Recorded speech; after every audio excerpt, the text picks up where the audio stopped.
बिस्मिल्लाहिर्रहमानिर्रहीम। अस्सलाम वालेकुम dear students, welcome to Gulfshah high school online lecture system. Today our subject is biology for class 9th। जैसा कि students आप लोग जानते हैं, हम यूनिट नंबर 3 कर रहे हैं बायोडाइवर्सिटी। आज हमारा टॉपिक है 5 kingdom systems of classification. Students, हमने पिछले लेक्चर में 2 kingdom classification system, 3 kingdom classification system और 5 किंगडम क्लासिफिकेशन सिस्टम का इंट्रोडक्शन लिया था। आज हम 5 किंगडम क्लासिफिकेशन सिस्टम के इंट्रोडक्शन को रिवाइज़ करने के बाद इसको तफसील से देखेंगे कि इसमें क्या क्लासिफिकेशन साइंटिस्ट ने की है। स्टूडेंट्स, एक ओवर रिव्यू ले लेते हैं। 5 किंगडम क्लासिफिकेशन सिस्टम में मोनेरा जो है वो सबसे पहली सिस्टम है, दूसरा प्रोटिस्टा है, तीसरा फंजाई है, देन प्लांटी है एंड एनिमेलिया है। कहीं ना कहीं साइंटिस्ट जो है वो ये समझते हैं कि एवोल्यूशनरी हिस्ट्री जो है इन तमाम ऑर्गेनिज़म की एक दूसरे से रिलेटेड है। स्टूडेंट्स, जब हमने एम्स ऑफ क्लासिफिकेशन के बारे में पढ़ा था तो हमने ये देखा था कि हर ऑर्गेनिज़म जो है उसकी एवोल्यूशनरी हिस्ट्री जो है वो कहीं ना कहीं जो है वो सेम है। साइंटिस्ट के ख्याल में मोनेरा सबसे पहले ऑर्गेनिज़म थे, उससे प्रोटिस्टा बने, प्रोटिस्टा से then fungi, animalia and plantae बने। सबसे पहले हम देखते हैं कि 5 किंगडम सिस्टम क्लासिफिकेशन जो है इसका इंट्रोडक्शन क्या है। सबसे पहले इसको ईचेटॉन ने 1937 में पेश किया। इसने बताया कि 2 टर्म्स हैं, prokaryotic and eukaryotic. Prokaryotic students पिछले लेक्चर में हम पढ़ चुके हैं, ऐसे सेल जिसमें कोई मेम्ब्रेन बाउंडेड ऑर्गेनेली नहीं पाई जाती। यूकैरियोटिक ऑर्गेनिज़म जो हैं वो एनिमल्स और प्लांट सेल, जितने भी एनिमल्स और प्लांट आप अपने इर्द गिर्द देखते हैं उनमें यूकैरियोटिक सेल्स पाए जाते हैं। इन तमाम सेल्स में एक तो आउटर सेल मेम्ब्रेन होती है और एक इनके इनर जो ऑर्गेनेलीज पाई जाती हैं उन सब में मेम्ब्रेन बाउंडेड ऑर्गेनेलीज होती है। नेक्स्ट, रॉबर्ट विटेकर ने basis of 5 kingdom system of classification दी। उसके कहने के मुताबिक 5 किंगडम क्लासिफिकेशन सिस्टम की 2 बेसिस हैं, एक लेवल्स ऑफ सेलुलर ऑर्गेनाइजेशन है और एक प्रिंसिपल्स मोड ऑफ न्यूट्रिशन है। लेवल्स ऑफ सेलुलर ऑर्गेनाइजेशन में रॉबर्ट विटेकर ने बताया कि प्रोकैरियोटिक सेल हो सकते हैं, यूनिसेलुलर यूकैरियोटिक हो सकते हैं या मल्टी सेलुलर यूकैरियोटिक ऑर्गेनिज़म हो सकते हैं। स्टूडेंट्स, रॉबर्ट विटेकर ने ये बताया कि किसी भी ऑर्गेनिज़म को डिवाइड करने के लिए जो पहली बेस है वो सेलुलर ऑर्गेनाइजेशन है। उसमें सेल किस किस्म के पाए जाते हैं, या तो वो प्रोकैरियोटिक होंगे या यूनिसेलुलर यूकैरियोटिक होंगे या मल्टी सेलुलर यूकैरियोटिक होंगे। दूसरी बुनियाद प्रिंसिपल मोड ऑफ न्यूट्रिशन, यानी जो ऑर्गेनिज़म हैं वो अपनी खुराक कैसे हासिल करते हैं। वो या तो फोटोसिंथेटिक होंगे, खुराक खुद बनाएंगे, या फिर एब्जॉर्प्शन के ज़रिए, जैसे कि मैंने पिछले लेक्चर में आप लोगों को बताया था कि कुछ ऑर्गेनिज़म जो हैं वो ऐसे केमिकल सिक्रीट करते हैं जो उनकी फूड को तोड़ फोड़ के सिंपल सब्सटेंसेस में कन्वर्ट कर देती हैं। फिर वो ऑर्गेनिज़म्स जो हैं उन सिंपल सब्सटेंसेस को एब्जॉर्ब कर लेते हैं। या फिर तीसरा मेथड है मोड ऑफ न्यूट्रिशन है इंजेशन। जैसे कि स्टूडेंट्स, हम लोग इंसान जो है खुराक लेते हैं, ठीक है, ये मेथड जो है वो इंजेशन है, खुराक को निगलना। Modification of 5 kingdom classification system क्या थे? लीन मार्गुलस एंड कार्लिनिस शिवार्ट्स इन 1988 में उन्होंने एक और 5 किंगडम सिस्टम क्लासिफिकेशन की बेस बताई। स्टूडेंट्स, जो रॉबर्ट विटेकर थे उसने 2 बेसिस बताई थी, लेकिन लेन मार्गुलिस और कार्लिन शिवार्ट्स ने 1988 में एक और जो बुनियाद है 5 किंगडम क्लासिफिकेशन सिस्टम की वो पेश की। वो ये थी consideration of genetics along with cellular organization and mode of nutrition in classification।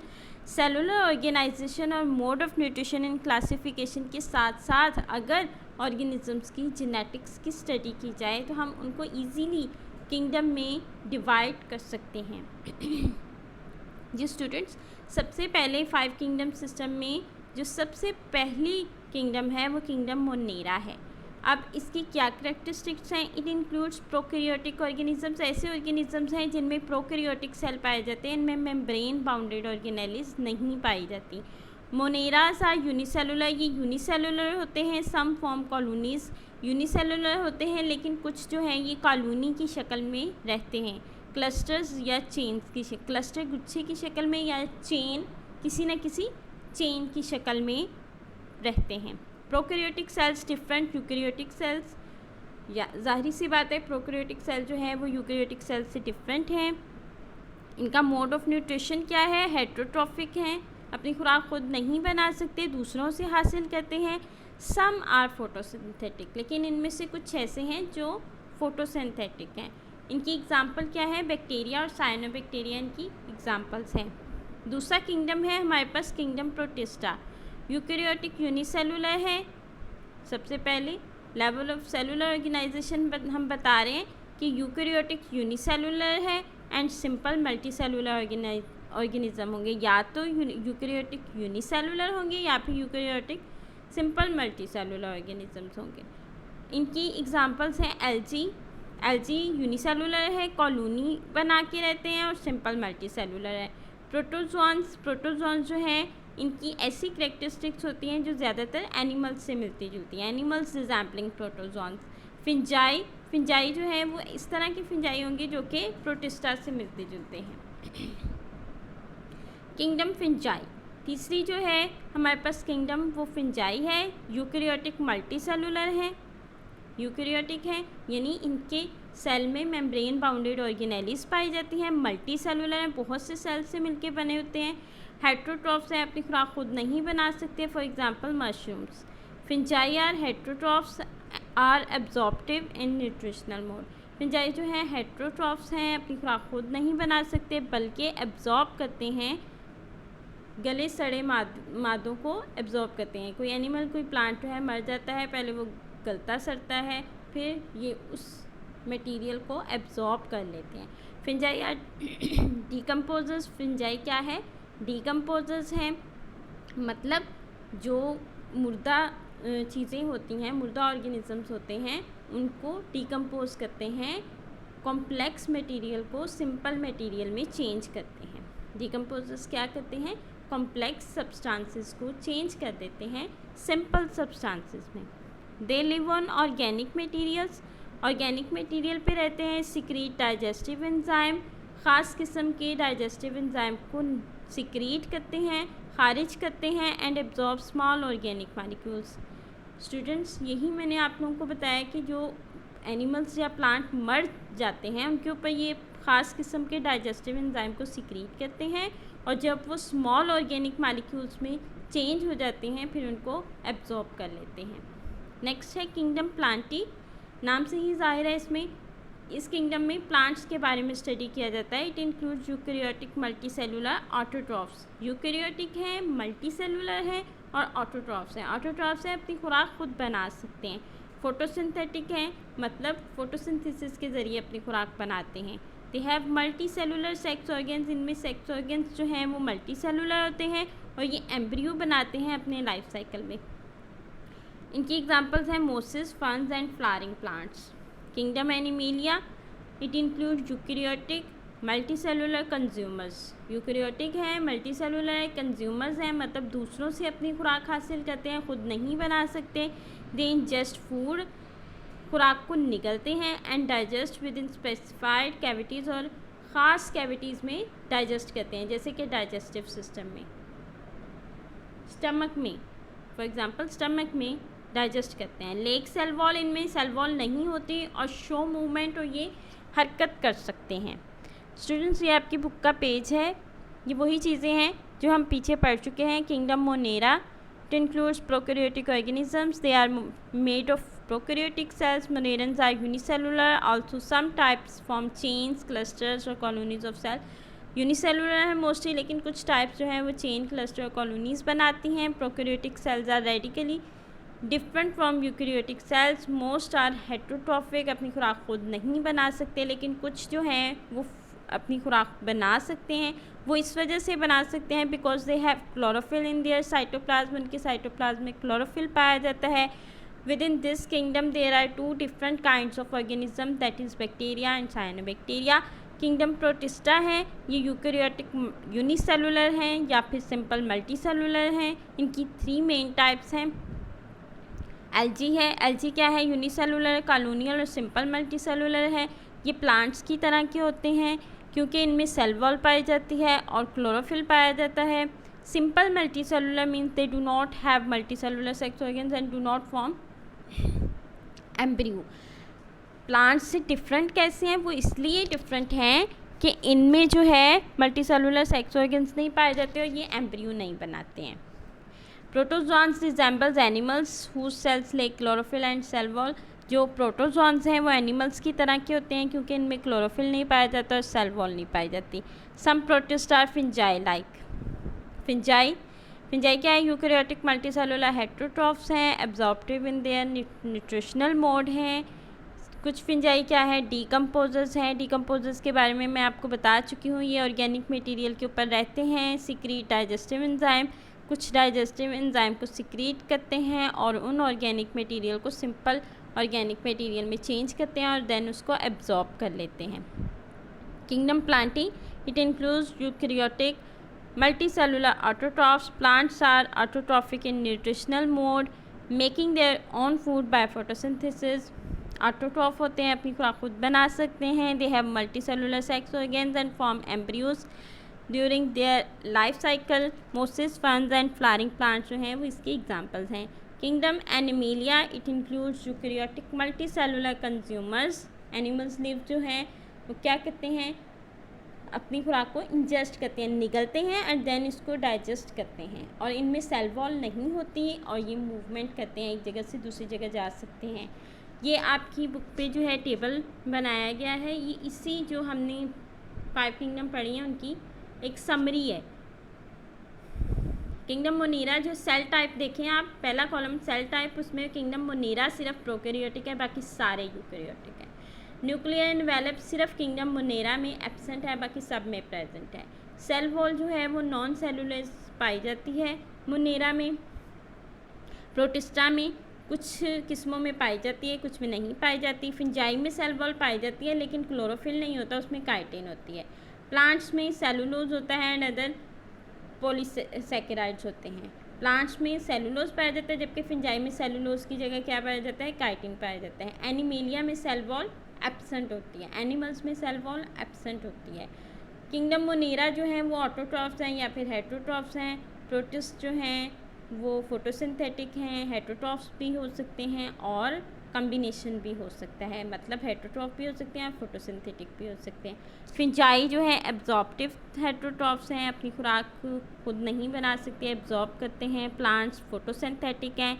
Animalia ingestive heterotrophs हैं, अपनी खुराक खुद नहीं बना सकते लेकिन निगलते हैं, दूसरों से खुराक हासिल करते हैं और निगलते हैं।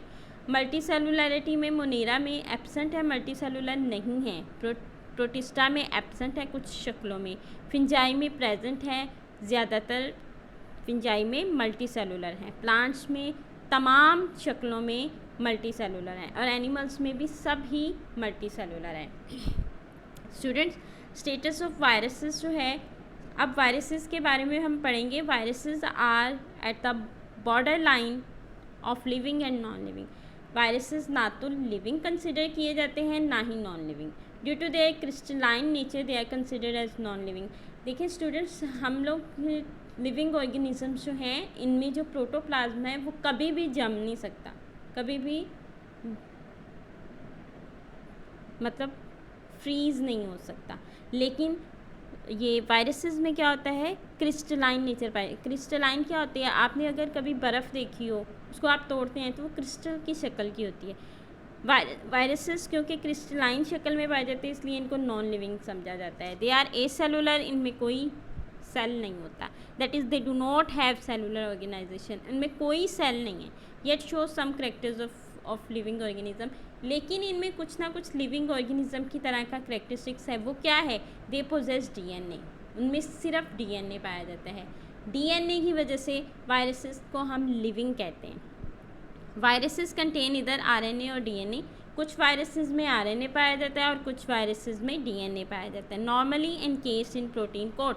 स्टूडेंट्स ये देखें, ये एक वायरस की एग्जांपल है। इसके अंदर जो है आपको जो बीड्स की तरह के नज़र आ रहे हैं वो डीएनए है और डीएनए के बाहर जो है वो प्रोटीन कोट है। ये देखें, वायरसेस इधर कंटेन आरएनए और डीएनए, या तो आरएनए और डीएनए पाया जाएगा जो कि प्रोटीन कोट में बंद होगा। They reproduce only living cell when they cause a number of diseases. अब स्टूडेंट्स ये क्या है, ये खुद रिप्रोड्यूस नहीं हो सकते जब तक इन्हें कोई ना कोई लिविंग सेल नहीं मिल जाता। ये किसी ना किसी लिविंग सेल को लेके उसमें रहते हैं और वहाँ पे रिप्रोड्यूस करते हैं, अपने जैसे ऑर्गेनिज्म वायरसेस बनाते हैं और उन लिविंग सेल्स में डिजीज़ कॉज करते हैं, बीमारी कॉज करते हैं। They are not considered as organism, इनको ऑर्गेनिज्म कंसिडर नहीं किया जाता and thus are not included in the 5 kingdom classification system. क्योंकि इनको ऑर्गेनिज्म कंसिडर नहीं किया जाता इसलिए इन्हें 5 किंगडम क्लासिफिकेशन सिस्टम में शामिल नहीं किया गया। Prions and viroids are also acellular particles and are not included in the 5 kingdom classification system. Prions और viroids जो हैं उनको भी 5 kingdom classification में नहीं शामिल किया गया क्योंकि वो acellular particle हैं, उनमें सेल नहीं पाए जाते। Prions are composed of protein only. Prions में सिर्फ इसके पी से आप याद रखें सिर्फ प्रोटीन पाई जाती हैं। Viroids are composed of circular RNA only, जबकि वायरॉइड सिर्फ आरएनए से मिलकर बना आता है। Both these particles cause infectious diseases in certain plants. अब ये दोनों पेरियंस और वायरॉइड्स क्या करते हैं, प्लांट्स में डिजीजेस कॉज करते हैं, जबकि वायरसेस जो हैं प्लांट्स में भी कर सकते हैं और एनिमल्स में भी कर सकते हैं, ह्यूमन बीइंग में भी कर सकते हैं। आजकल आप लोगों ने कोरोना वायरस के बारे में सुना हुआ है। अगर आप इसको गूगल में सर्च करें तो आपको एक स्ट्रक्चर इसी तरह का नज़र आएगा कि डीएनए या आरएनए है और उसके इर्द गिर्द जो है वो प्रोटीन कोट है। आई होप स्टूडेंट्स आज का लेक्चर आपको समझ आ गया होगा। कोई आपको प्रॉब्लम हो तो आप मुझसे पूछ सकते हैं। Thank you so much. अपना ख्याल रखिएगा। अल्लाह हाफिज़।